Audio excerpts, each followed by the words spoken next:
আছেন যারা প্রায় হতাশায় ভোগে, আর এইরকম একটা জার্নি ব্যাপার নেই। এটা তো গম্ভীর কেন রে সব?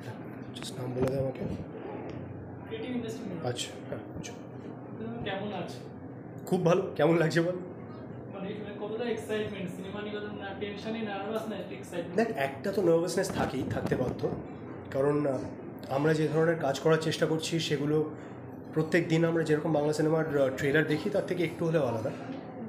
সেটা শেষ পাতার ক্ষেত্রেও হয়েছিল, সেটা ষড়ঘোষতম দিনের ক্ষেত্রে হয়েছিল, পাড়িয়ার ক্ষেত্রেও হয়েছিল, এবং সূর্য এখন। তো একটা নার্ভাসনেস থাকে যে আমরা আমাদের মতন করে আমাদের গল্প বলার চেষ্টা করছি, আর সেই গল্প যদি ইমোশনালি আমাদের অডিয়েন্সের সঙ্গে কানেক্ট করে তাহলে the film becomes a success. আর সূর্যর ক্ষেত্রে এক্স্যাক্টলি সেটাই। আমি এটাই আলাদা করে বলতে চাইবো যে Surya is special because it speaks about hope.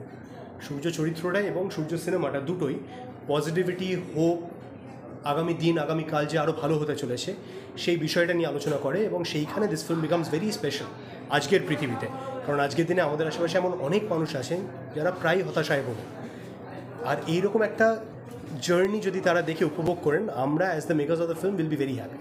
Cinema শুটিংয়ের সময় কোনো মানে স্পেশাল কোনো মোমেন্ট যেটা এখন মনে পড়ে?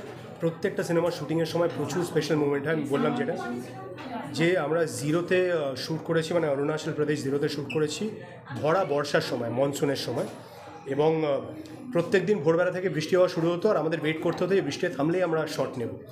কিন্তু জিরো যেরকম তোমরা দেখলে, মানে ট্রেলারে যেরকম দেখলে যে সেই সময় একদম সবুজ হয়েছিল, ওই লাশ গ্রিন ব্যাপারটা এই সিনেমাটার জন্য দরকার ছিল, because it's a film about hope. সেখানে যদি সবুজ ব্যাপারটা না পেতাম তাহলে আমাদের মনে হয় যে ওই ইমোশনাল কানেক্টটা হয়তো ভিজুয়ালি তৈরি করতে পারতাম না। Hence it was very exciting যে 7 দিনের শিডিউলের মধ্যে আমরা জানি যে প্রত্যেক দিন 3-4 ঘন্টা 5 ঘন্টা বৃষ্টি পড়তে পারে, বাট তার মধ্যেও আমাদের কাজ শেষ করার একটা অবভিয়াসলি তাড়াহুড়ো থাকবে, আর তার মধ্যে সেই কোয়ালিটিটা মেনটেন করতে হবে। ওয়াজ এক্সাইটিং, ওয়াজ স্কেরি, ওয়াজ মানে ওয়াজ অ্যাকচুয়ালি ভেরি চ্যালেঞ্জিং। তো সিনেমায় বিক্রমদা কি সূর্যের মতো গরম না ঠান্ডা? এটা আমি এখন বলে দিলে কেন তুই সিনেমা দেখবি আমায় বল? তাও হালকা করে যদি বলো। না, আমি খালি এটুকু বলবো যে সূর্য চরিত্রটাতে আমাকে যা যা করতে হয়েছে, আমি এটা আবার অনেক ছবিতেই বলে থাকি, because I think I am very fortunate যে ডিরেক্টররা আমাকে দিয়ে এমন কাজ করাচ্ছে প্রত্যেকটা ছবিতে যেগুলো সত্যি আমি তার আগে করিনি।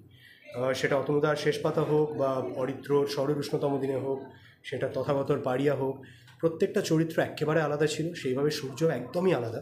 আর আমি এতে আমার কোনো ক্রেডিট নেই, এটা আমার সৌভাগ্য যে আমাকে ডিরেক্টররা একেবারে অন্যরকম চরিত্রে বারবার কাজ করছে।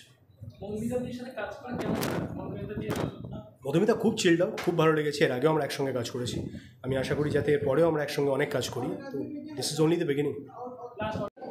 ভালো। এখন তাড়াহুড়ো করার কোনো ব্যাপার নেই। তোরা তো গম্ভীর কেন রে সবাই? কি হয়েছে? ছবির আরো একজন অন্য